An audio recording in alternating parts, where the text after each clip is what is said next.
여러분 안녕하십니까? 새로운 교과를 가지고 여러분과 함께 다시 만나게 되었습니다.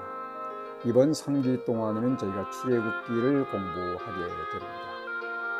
오늘 제 첫 번째 교과를 공부하게 되는데 제목은 억압 출애굽기의 배경과 모세의 탄생입니다.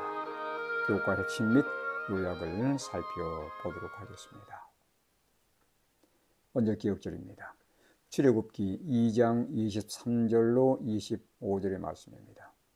여러 해 후에 애굽 왕은 죽었고 이스라엘 자손은 고된 노동으로 말미암아 탄식하여 부르짖으니 그 고된 노동으로 말미암아 부르짖는 소리가 하나님께 상달된지라. 하나님이 그들의 고통 소리를 들으시고 하나님이 아브라함과 이삭과 야곱에게 세운 그의 언약을 기억하사 하나님이 이스라엘 자손을 돌보셨고 하나님이 그들을 기억하셨더라. 출애굽기는 억압받는 자, 소외된 자, 박해받는 자, 착취당하는 자, 천대받는 사람들의 얘기로 가득합니다. 따라서 오늘날 버림받고 잊혀지고 노예가 된 것처럼 느끼는 이들도 히브리인을 구원하셨던 그 하나님께서 자신들 또한 구원할 수 있다는 희망을 가질 수 있게 됩니다. 출애굽기는 구속, 해방, 그리고 궁극적인 구원에 관한 책이며 이 모두는 예수께서 우리를 위해서 행하신 구원을 가르쳐주고 있습니다. 일요일입니다. 애굽에 있는 하나님의 백성. 출애굽기 1장 1절에서 7절까지를 읽어보시면 거기서 찾을 수 있는 중요한 진리가 무엇인지를 살펴보시기 바랍니다. 출애굽기 1장 1절과 그리고 7절입니다. 야곱과 함께 각각 자기 가족을 데리고 애굽에 이른 이스라엘 아들들의 이름은 이러하니 7절입니다. 이스라엘 자손은 생육하고 불어나 번성하고 매우 강하여 온 땅에 가득하게 되었더라. 출애굽기는 히브리어로 쉐못이며 이름들이란 뜻입니다. 따라서 출애굽기는 야곱 가족의 이름들로 시작이 됩니다. 야곱과 그의 가족이 애굽에 정착했을 때 70명에 불과했지만 후에는 하나님의 축복으로 생육하고 불어나 번성하고 매우 강하여 온 땅에 가득하게 되었으며 출애굽 당시에는 유아 외에 보행하는 장정이 60만에 달했다고 하는 것입니다.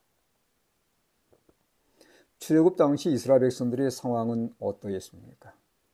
출애굽기 1장 10절로 11절의 말씀을 참고하시기 바랍니다. 출애굽기는 야곱의 후손들이 애굽에서 국고성 건축의 노예로 동원되어 신음하는 장면으로 시작이 되며 하나님의 지시로 건축된 성막에 영광의 하나님이 임재하는 것으로 맞춰지게 됩니다. 그리고 시작과 끝 사이에 노예 상태에서의 해방, 홍해를 가르신 당대 최강 군대를 물리친 사건 등이 등장합니다. 비록 압제자들의 꾸준한 공격에도 불구하고 이스라엘은 학대를 받을수록 더욱 번성하여 퍼져나갔다고 성경은 말씀하고 있습니다. 아무리 상황이 절망적이어도 하나님은 우리를 능히 구원하시는 분이심을 믿게 되기를 간절히 바랍니다. 월요일입니다. 역사적 배경. 요셉이 애굽에서 놀라운 성공을 거둘 수 있었던 비결은 무엇일까요? 창세기 39장 2절입니다. 여호와께서 요셉과 함께 하심으로 그가 형통한 자가 되어 그의 주인 애굽 사람의 집에 있으니 39장 21절 여호와께서 요셉과 함께 하시고 그에게 인자를 더하사 감수장에게 은혜를 받게 하시며 요셉은 형들의 시기와 유다의 제안에 의해서 애굽에 팔리게 되었습니다. 그러나 요셉은 어려운 시기에 하나님을 굳게 붙들기로 마음먹었고 하나님이 함께 하심으로 그는 어딜 가든지 형통할 수 있었습니다. 한편 요셉은 자신의 형들에 의해 애굽에 팔린 것은 기근의 때에 야곱의 온 가족을 구하고자 하나님이 자신을 애굽으로 미리 보내신 것이라고 그렇게 생각했고 그렇게 형제들에게 얘기를 했습니다. 가나안 땅의 기근 때문에 야곱의 가족이 애굽에 도착했을 때 애굽 왕이 야곱의 가족들에게 우호적이었던 것은 7년 흉년에 대비해서 요셉이 애굽인들을 위해서 이루었던 그의 역할과 업적들 때문이었습니다. 요셉 이야기와 함께 출애굽의 역사적 배경을 여러분이 도표에서 살펴보시기 바랍니다. 여기 요셉을 알지 못하는 새 왕이 등장하는데 그는 아흐모세입니다. 그 다음에 두 번째로 등장하는 왕은 이스라엘을 두려워하며 압제했던 왕으로 아멘호텝 1세이고 히브리 남자 아기들을 모두 죽이라는 명령을 내렸던 사람은 투트모세 1세가 되겠습니다. 그리고 그의 딸이 핫셉수트인데 투트모세 1세의 딸로서 모세를 아들로 입양한 공주입니다. 핫셉수트의 아들이 투트모세 3세인데 그는 그의 어머니와 함께 공동 통치를 했고 출애굽 당시의 바로가 이 투트모세 3세입니다. 가장 신뢰할 만한 연대기에 따르면 출애굽은 BC 1450년 3월에 있었다고 합니다. 출애굽을 반대했던 투트모스 3세가 홍해를 건넌 이스라엘을 추격하다가 홍해에 수장된 것으로 성경은 증언하는데 앞에서 이미 살펴보았던 것처럼 투트모스 3세의 통치는 BC 1450년에 끝났고 그때 출애굽이 있었음을 우리는 알 수 있게 됩니다. 출애굽기 첫 장은 야곱과 그의 온 가족이 애굽으로 들어간 때부터서 바로가 태어난 남자아이들에게 사형 명령을 내린 때까지의 긴 기간을 다루고 있습니다. 그러나 상황이 아무리 나빠 보일지라도 하나님은 언제나 거기에 함께 계시다는 것을 결코 잊어서는 안 되겠습니다. 따라서 우리는 언제 어디서나 그분을 신뢰할 수 있는 것입니다. 화요일입니다. 히브리 산파들. 때때로 우리는 문제 가운데 둘러싸여 하나님으로부터 버림받은 것처럼 생각하는 때가 있습니다. 그러나 하나님은 다음과 같이 약속하셨습니다. 시편 50편 15절 환난 날에 나를 부르라. 내가 너를 건지리니 내가 나를 영화롭게 하리로다. 도움에 대한 간절한 요청을 하나님은 항상 들으시고 돕고자 역사하시는 그러한 분이심을 우리는 잊지 마셔야 되겠습니다. 신실한 산파들은 어떤 중요한 역할을 했습니까? 그들의 이름은 왜 역사에 기록되어 있을까요? 여기 출애굽기 1장 15절부터 17절까지 보시면 산파들의 역할이 등장합니다. 그들은 십브라와 부하였는데 출애굽기 1장 20절 21절에 보면 하나님이 그 산파들에게 은혜를 베푸시니 그 백성은 번성하고 매우 강해지니라. 그 산파들은 하나님을 경외하였으므로 하나님이 그들의 집안을 흥왕하게 하신지라 라고 말씀하고 있습니다. 이집트인들은 바로를 이 땅에 내려온 신, 라신 또는 오시리스나 호루스의 아들이라고 믿었습니다. 라신은 이집트, 즉 애굽의 최고의 신으로 태양신이었습니다. 그런데 바로 이름은 출애굽기에 기록되어 있지 않습니다. 다만 산파들의 이름은 기록되어 있습니다. 그들의 이름은 십브라와 부하였는데 그들이 하나님을 믿고 의지하며 경외했기 때문입니다. 그들은 왕의 명령보다 하나님을 더 존중했기에 하나님이 그들의 집안을 크고 번성하게 하셨다고 성경은 말씀하고 있습니다. 바로는 자신의 계략이 실패한 것을 깨닫고 히브리인에게서 태어난 모든 남자 아기들은 나일강에 던져 죽이라고 명령합니다. 이러한 사형 명령의 목적은 다음과 같습니다. 첫째로 나일강의 신이자 다산의 신인 하피에게 제물로 드리려는 의도였습니다. 두 번째는 모든 남자들을 몰살시켜서 히브리인들을 영원히 노예로 삼기 위한 것이었고, 셋째로 히브리 여성들을 이집트 국가에 동화시키므로 히브리인들이 결코 애굽의 위협이 되지 않게 하기 위함이었던 것입니다. 수요일입니다. 모세가 태어나다. 모세의 출생과 관련하여 하나님의 섭리와 보호하심은 어떻게 드러나 있습니까? 출애굽기 2장 5절과 6절입니다. 바로의 딸이 목욕하러 나일강으로 내려오고 시녀들은 나일강 가를 거닐 때에 그가 갈대사이에 상자를 보고 시녀를 보내어 가져다가 열고 그 아기를 보니 아기가 우는지라. 그가 그를 불쌍히 여겨 이르되 이는 히브리 사람의 아기로다.